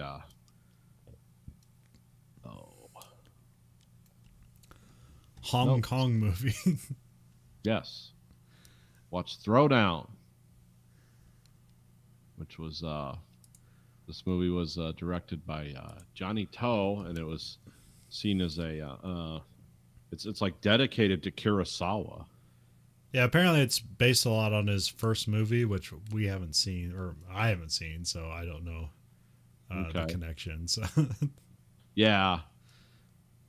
Yeah, I didn't necessarily get Kurosawa off of this, but it's a very interesting, well shot movie. But... Oh yeah, it looks great, and it's weird enough to keep your interest. Yeah, because I kept expecting it to be an action movie, and it almost becomes that, but it's not an action movie, really. No. It's a very kind of dialogue heavy movie at the beginning with a lot of disjointed scenes and people doing stuff, but it is interesting. Because there's it always opens with this guy wanting to fight people, but not in a mean way. It's just like, I want to see if I can beat you. Yeah, it's just but they're all using judo. There's like very few punches, a lot of hip throws and things like that. Yeah, a lot of grappling and throwing. A lot of shoulder dislocations. Yeah. A lot of those. Uh-huh. Yeah, there's one scene where a guy just like dislocates like 40 people's shoulders. Yeah, but it's because it follows like this. I think his name's Bo, or they call everyone. I'm not sure the way in the subtitles everyone's kind of brother something. They call him Brother Bo, but I think that's more of like almost like a title rather than like a family thing. Yeah, I didn't. Some of the names were because one guy was named Bo, one guy was named Tony. Yeah, the guy looking for fights is named Tony. And it's like, was that his name or is that what what is that? It's actually, yeah, it's kind of strange. But then you have but Bo's like just a drunk who owns like this karaoke bar or he runs it or something. And he's also a degenerate gambler. And then Tony's looking for a fight, but he also plays saxophone, so he gets a job playing saxophone in the karaoke place. And there's this lady looking for to be a singer because she's right now the people like running her business are trying to make her a prostitute or something. Yeah, her like basically it seems to me like, is this an agent? But then he's like kind of violent and like trying to put her into prostitution, and it's like, what is this? Now there might be a cultural thing that I'm missing on there, because so this is Hong Kong 2004, so it's kind of separate from China, but like part of China. I don't know how that works. But she is specifically from Taiwan, so I also don't know how that fits in. I'm not sure. So there could be like some racist stuff that I'm not picking up on, where it's like nobody wants to hire her because she's from Taiwan, not necessarily because they say like she's too old to be in that stuff. She's told to be a singer or an actress or something, but it could be because she's Taiwanese or something. I don't understand the disconnect there. I just know that like the only thing I understand about China and the Chinese people is there's like the Han Chinese, which are the main Chinese, and then they speak Mandarin Chinese, and then all the people in Hong Kong and I think in Taiwan speak Cantonese Chinese. Okay. So there's I could be wrong about that in its entirety, but yeah, I know there's like 4 different ethnic groups in China, and the Han Chinese are like 80% of the population. And I know like Taiwan's an island, and Hong Kong was like a special administrative district after the British came back, and but now they just rolled tanks into there. And the world was upset about it, and then all of a sudden, coronavirus happened, so we don't hear about it anymore, which started in China. But yeah, so that's I don't understand. Culturally, I know nothing about the Chinese. And how they divide themselves up. I know they don't like a people called the Uyghurs, and there's been some. Oh, is that how you say that? Okay. Yeah, it's like Juiger. So, but yeah, it's like Uygeyr. Or yeah, something like that. Yeah, I pronounce the W. U is a W. Yeah, for some reason. But yeah, so I don't know what this era. Because like when I say like think of Hong Kong, I think of like Jackie Chan films or the John Woo films. Like that's what I think of Hong Kong. Yeah. So this is pretty different from those. Well, somewhat similar. So you got some action in there, but yeah, it's specifically judo. But yeah, then it's just like a weird stuff where it's like, then they're trying to like rip off this guy who's like running like a betting. He's just a bookie in an arcade. Yeah, it's like an arcade gangster of some kind, and I don't understand what he is because what's he called? Savage. Yes, well, that's what they say it in English. I don't know. Yeah, some people call him Brother Savage, but yeah, but that's like the brother as a title, not necessarily because it's actually his brother or anything like that. And yeah, there's a weird thing with him where it's like he'll have like this lackey that comes in to bring the money from their other like horse betting or something like that, and he's always late, and he'll like cut him with a box cutter or like or beat him up. But then like the bow guy will like rip him off, and it's like, if you need money, I'll just give you money, because I guess he didn't realize that this guy was like his old sparring partner back when he was a judo champion. Oh, okay. That's what Bo is. He used to be a gold whatever judo champion, and then he quit one day. Yeah, like no one knows why. Yeah, which I didn't realize till later what that was all about. Oh, okay. Because there's a point where, like Tony's like keeps trying to get Bo to fight him, and there's something where Tony says something about like he needs to fight everybody he can because he's going to lose his eyesight because it's a family degenerative disease and eventually he'll go blind. Yeah. But that's a lie. Right. And so there's, that part where he like opens up his locker and he sees all those like business cards for seeing like an eye doctor and stuff. Uh-huh. So those are all the doctors that Bo went to, because he's the one who actually has degenerative eye disease. Right. Which I didn't get that the first time. Yeah, because I know they said it. And then I was like, wait a minute. No, the other guy. The former actually, I was like, why did this other guy say he had it too? Is this something you get from doing judo? Like I was overthinking it. Like, yeah. Like, oh, wait a minute. No, he's just retracing this guy's life. And so, then I have to like rethink. I'm like, oh, that guy's the one going blind the whole time. So, because there's a couple of times, I don't know how like he goes to this table and it's like with like mahjong tablets or whatever. There's like betting going on. And there's a couple times he bets, and then like he looks at his things and he puts them down, and then like he hears something, he just walks away. And I was like, wait, did he win the bet and he just walked away with it? Is he actually a degenerate gambler, or is he just throwing money away? I didn't understand this. So there could be something with eyesight going on there that I didn't understand at the time. But like, there's almost a reason to go back to this movie and like like, oh, was he just going blind there? But I didn't look for that the first time around. So Yeah. There's something a little frenetic about this movie. yeah. It seems like Yeah, it's less about like a plot and more about like the relationships between people. Because you think it's just going to be like this underworld gangster plot line where somebody needs to get their money back, but that's not what this movie's about. Yeah, you think it starts off that way. Like, Yeah, first half hour, you think it's like, oh, this is going to be a caper film. yeah, Then it becomes like darker and sadder because we're trying to save a dojo, and yeah. somebody's kid is blind, or no, got dementia, and the old man is blind, and Yeah, there's these people in this opening shot that are always handing out flyers. yeah. This one guy. Well, it's that guy and his dad. Yeah. The dad, and it's for the dojo. But the dad's real old, but the son has dementia, right? Yeah, that's what I read on the Wikipedia. Said he had dementia. I didn't pick up on that. We also, you see, he has that abnormality where he has like a split double thumb thing. Did you see that? I didn't understand. Is that supposed to symbolize something? Because I thought he had like some kind of mental illness. But Yeah. IMDb says it was. Well, I thought. Yeah, they said he had dementia. I thought he was just eccentric because he's always like, because there's like this really weird scene that's kind of cool where he just like, where everybody's fighting in the bar and all the sound of the fighting is cut out and he's just kind of like singing into the microphone.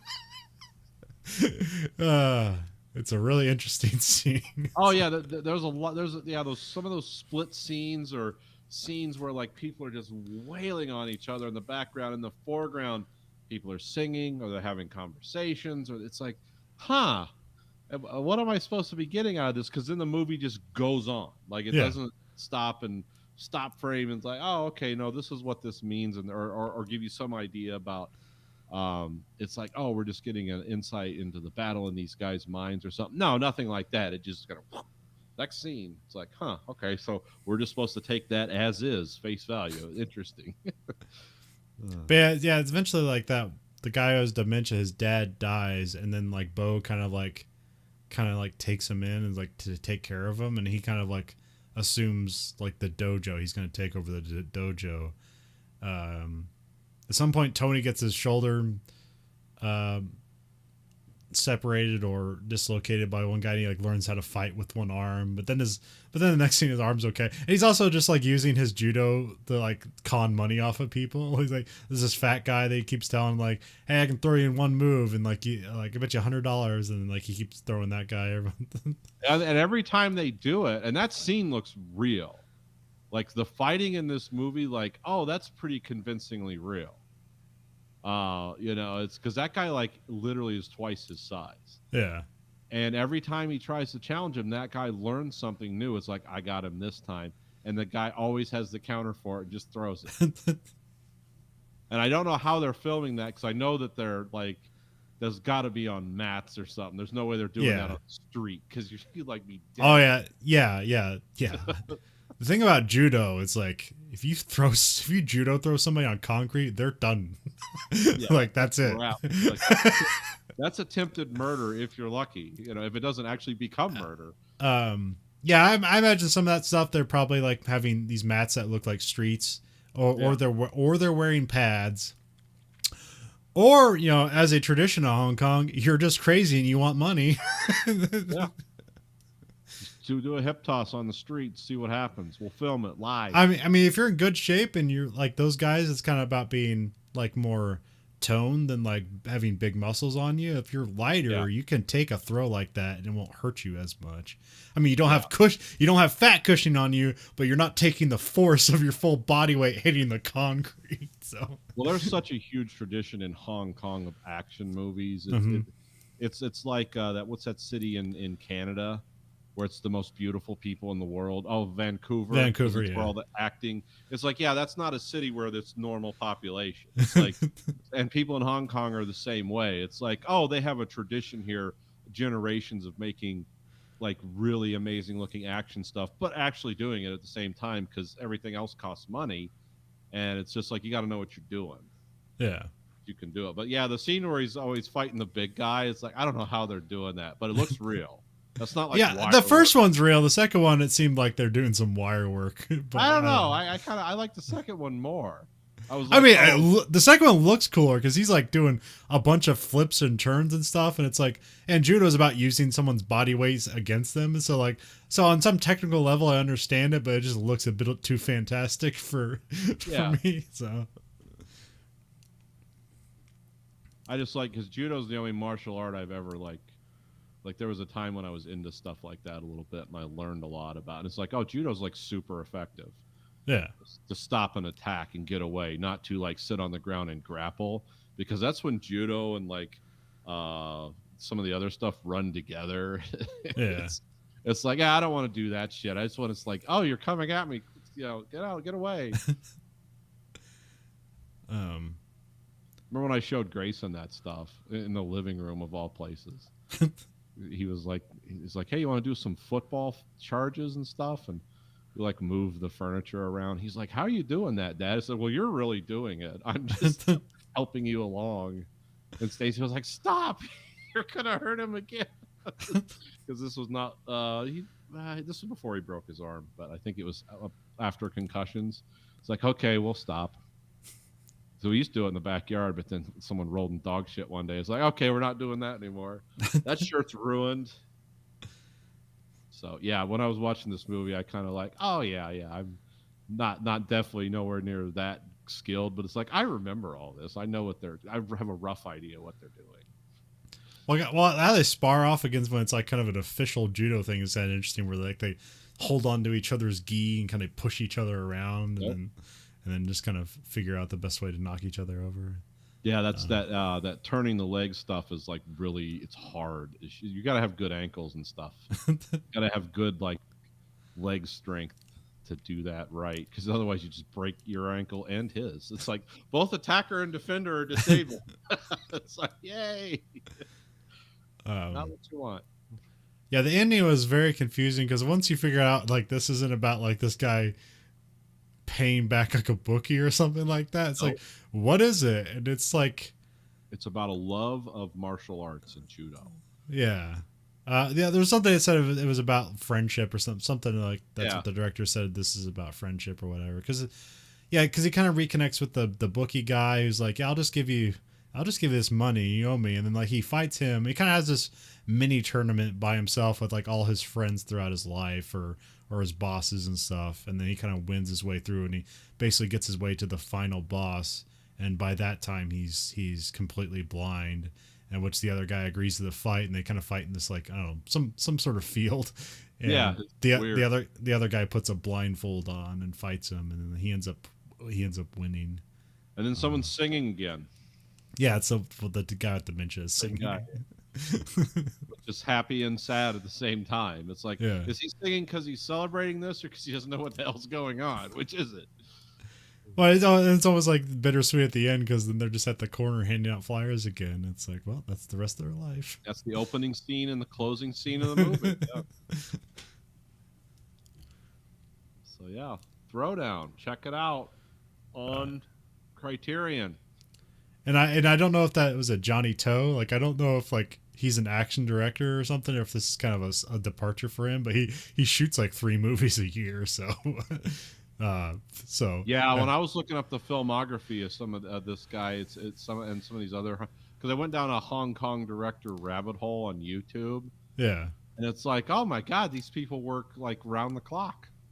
And for like how good this movie looked for like what I assume was probably a short shoot time, like, well, that looks pretty good for the time they probably put into it. So 2.5 months. Yeah. And then I think different people edit them though. I think they have a different system there. Yeah. Because there's no way you're doing 3 or 4 movies a year as a director and editing and scripting, and it's like, yeah. You come and shoot it and someone else edits it and whatever. My understanding of Hong Kong directors is it's not like here. It's like they're more like DPs are here almost. Sometimes they're just handed a script and it's like, do this. Shoot it this way, and then we'll Well, it's like the old Hollywood system. Yeah. You're just churning out content. Yeah, it's more You're not an auteur making art. You're making content for the masses. Yeah, Christopher Nolan should try this as an experiment. 3 movies a year. Just banging them out. Yeah. Yeah, let's see what a fucking genius you are. Yeah, you show us how smart. Now you're playing speed chess, Bobby Fischer. That's why Spielberg was so great, because he's the last director I can think of that would put out multiple movies in a year. Yeah. He's the last big one, for sure. So I think like Rodriguez would put out like 2 movies in a year. He's the last one I can kind of think of that did stuff like that. But now it's just like it all encompasses your time when you're a director and have power over everything. Yeah. It's like, Because when you're director, writer, producer, it's like, it's not a metaphor to say that's a lot of hats. Soderbergh also puts out multiple films. But he also has he'll do his big Hollywood one and he'll do his weird experimental ones. Yeah, like art. I shot this on an iPhone. He has multiple iPhone movies. I hear they're okay. Yeah, some of his stuff I like a lot. Some of it I don't get.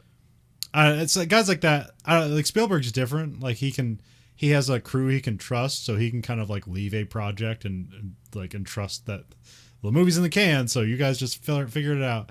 Whereas like someone like Rodriguez and Soderbergh, those guys they are directors and DPs, so they just know how to shoot things really fast. It's like, I know what I want to get and I know how to get it. Yeah.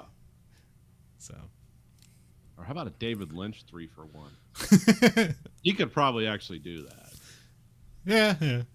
But it would just be a bunch of non-linear nonsense, just ideas thrown together. Pretty much a David Lynch movie, just 3 times over. Which is fine. It's cute. But yeah, there's not a lot of people doing multiple movies. The only time that happens is when like somebody like a movie gets delayed and like they move the release date and they end up competing against themselves. Yeah. Oh, he's been working his ass off this year. It's like, oh no, that's been sitting on a shelf somewhere. Yeah, they're fell through or something. They're waiting for the more popular movie he's making to come out so they can try to ride the coattails of it. Yeah. But hey, they've all directed more movies than I ever will, so. Yeah. It's a weird process. I also hear that like Spielberg is a guy, he doesn't shoot a lot of takes. It's like, no, we got it, let's go. So not doing the who was infamous for that? Kubrick. Yeah. Also Fincher is too. Oh, is he? Does he do like 100 takes? Yeah.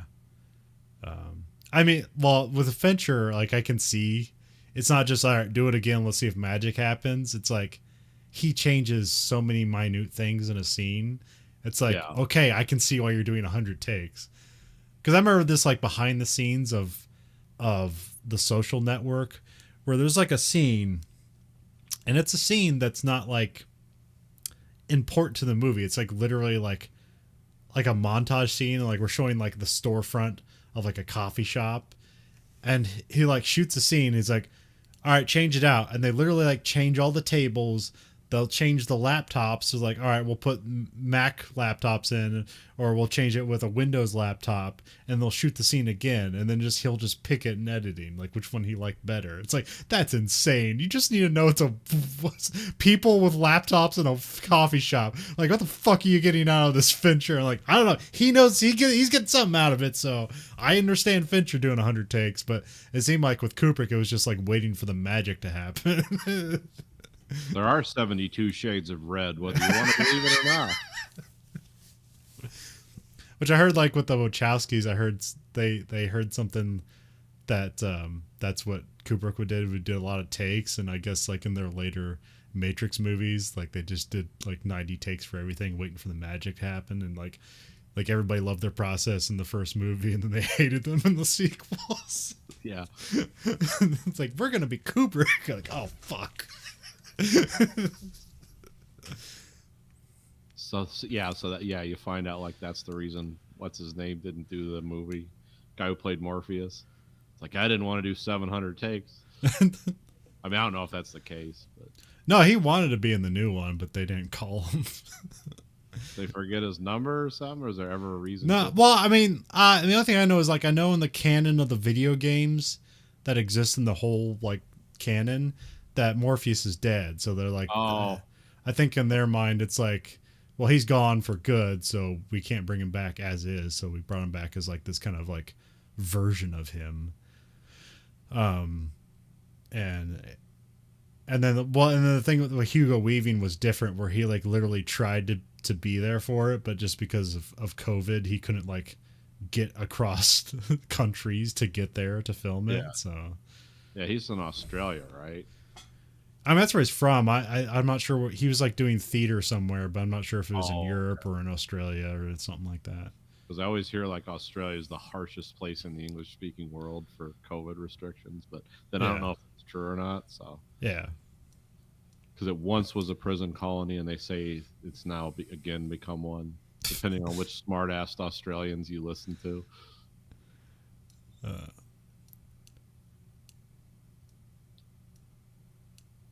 All right. Oh, that's all I got for this week. All right. We can say something else. I was trying to like what a pithy thing about directors I was going to have shooting multiple movies in a year, but I forgot it. All right. Well, maybe we'll pick up on that thought in 2 weeks. This week for the American Greed Factory podcast, this is Nathan. This is Conlon. Goodbye, America.